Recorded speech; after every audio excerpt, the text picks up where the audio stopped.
Hello friends, welcome to the online education. This is the lecture number 6, paper number 502, organic chemistry and spectroscopy, unit number 2, carbohydrates. Now we have learned about the Roop's method. This is the Roop's method. Now we have take the first reaction D plus glucose. This is the structure of D plus glucose. In the Roop's method, we have conversion of a D plus glucose to the D minus ARB nose. This is the 6 carbon product or 6 carbon molecule is converted into the 5 carbon product or 5 carbon molecule. So it is called step down reaction or Roop's method. So now we have learned about the step down reaction or Roop's method. D plus glucose is reacted with bromine water or electrolytic oxidation. This process is a electrolytic oxidation or with a bromine water. So D plus glucose is reacted with a bromine water. In this process is a electrolytic oxidation and to form the D plus gluconic acid. This is the structure of a D plus gluconic acid. Our aldehyde group is converted into the carboxylic group. So D plus glucose in the presence of a bromine water and process was a electrolytic oxidation and to form the D plus gluconic acid.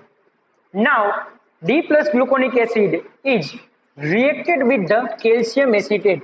This is the calcium acetate CH3 COO Ca. This is the calcium acetate and to form the calcium D gluconate. This is the structure of a calcium D gluconate with a Ca plus 2 radical combined and to form a complex structure of a calcium D gluconate. This is the complex structure of a calcium D gluconate. D plus gluconic acid is reacted with the calcium acetate and to produce a complex structure of a calcium D gluconate. Now, this intermediate product calcium D gluconate complex structure is reacted with the hydrogen peroxide in the presence of a ferrous acetate. This is the hydrogen peroxide.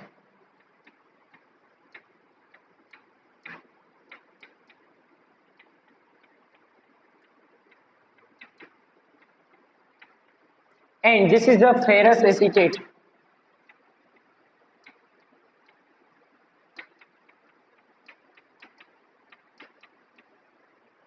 This is the ferrous acetate. Complex structure of calcium D gluconate, our intermediate product, is reacted with the hydrogen peroxide in the presence of a ferrous acetate and to form our third intermediate product. This is our third intermediate product, and this hydroxyl group and this bond was break and to form a double bond. This is our carbonyl group. This is our carbonyl group and to form our third intermediate product, and our third intermediate product is reaction on a decarboxylation process with a 25% concentration and 1 mole of CO2 was removed, and finally we have produced the D-arabinose. This carboxyl group is converted to our aldehyde group and CO2 was removed. This carbonyl groups and with one oxygen removed and formed the aldehyde group, and this carbon is combined with the aldehyde group and to form a D-arabinose. So this process is a decarboxylation process because of 1 mole of carbon dioxide gas was removed, and finally we have produced our final product D-arabinose. So this process is called the step down process because our reactant was a D plus glucose is a 6 carbon molecule is converted into the dearabinose 5 carbon molecule. So this process is called the step down reaction. Our previous lecture we have learned about the step up reaction, and this is the step down reaction, and it is also called the Roux method. Now we have learned about the determination of a ring size glucose by the methylation method. This is our theory, determination of a ring size glucose by the methylation method. It is a two method of a determination of a ring size glucose. First method is a methylation method and second method is a periodic acid method. But now we have learned about the determination of a ring size glucose by the methylation method. First of all, we have taken the D plus glucopyranose. D plus glucopyranose. This is the structure of a D plus glucopyranose. Our fifth carbon is combined with oxygen to the first carbon, and so it is called D plus glucopyranose. D plus glucopyranose is reacted with the methanol. This is the methanol.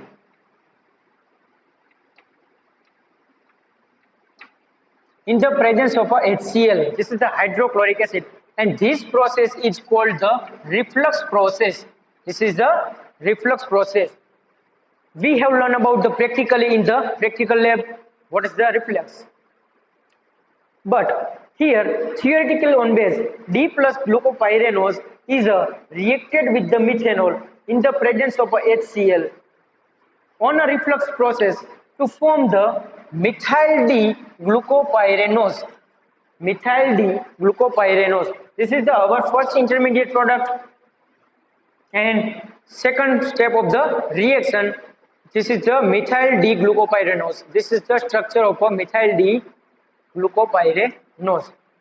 Now, our this intermediate product methyl D glucopyranose is reacted with the sodium hydroxide and methyl sulfate. This is the methyl sulfate.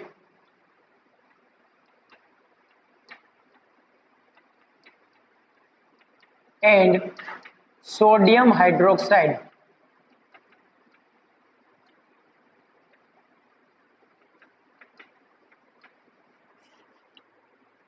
Methyl D-glucopyranose reacted with the methyl sulfate and sodium hydroxide and produce the methyl 2,3,4,6 tetra-O-methyl D-glucopyranoside.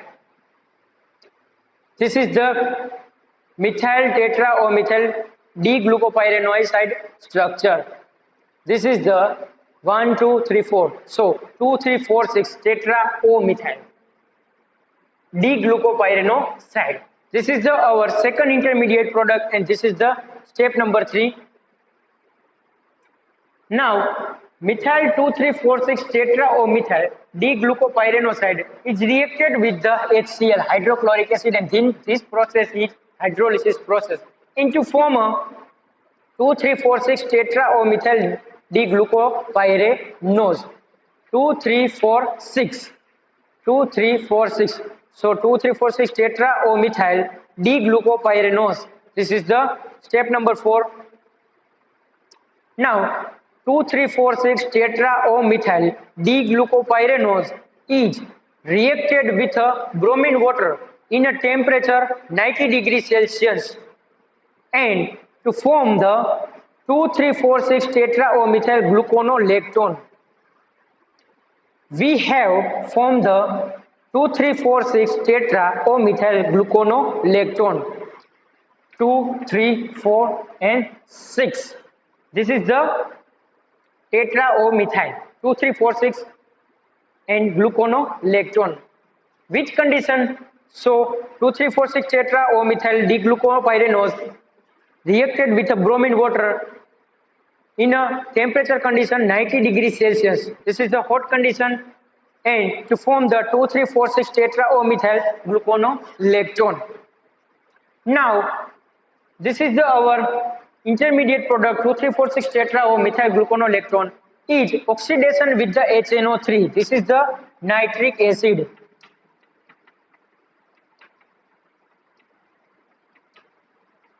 And to produce a our next intermediate product. This is the next intermediate product 2,3,4,6 tetraomethyl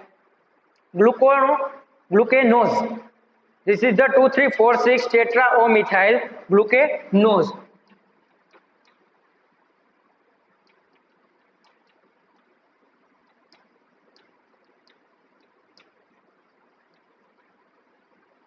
Glucanose, and it was reacted with the HNO3 nitric acid, and finally we have produced a xylotrimethylglutaric acid. This is the xylotrimethylglutaric acid. Trimethoxy 1, 2 and 3 and 2 carboxylic group. So it is called xylotrimethylglutaric acid.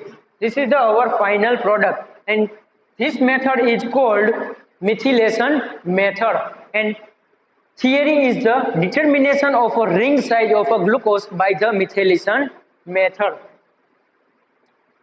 Now let us see the D plus glucopyranose is reacted with the methanol. This is the reflux process in the presence of HCl hydrochloric acid and form the methyl D-glucopyranose, and methyl D-glucopyranose is reacted with the methyl sulfate in the presence of a sodium hydroxide and to produce a methyl 2,3,4,6 tetra or methyl D-glucopyranoside, and it is reacted with the HCl. This is the hydrolysis process. Step number 4, 2,3,4,6 tetra or methyl D-glucopyranose. This is step number 4, 2,3,4,6 tetra or methyl D-glucopyranose is reacted with the bromine water in the temperature condition 90 degrees Celsius temperature. It is a hot condition, and to form the 2,3,4,6 tetra or methyl gluconolactone.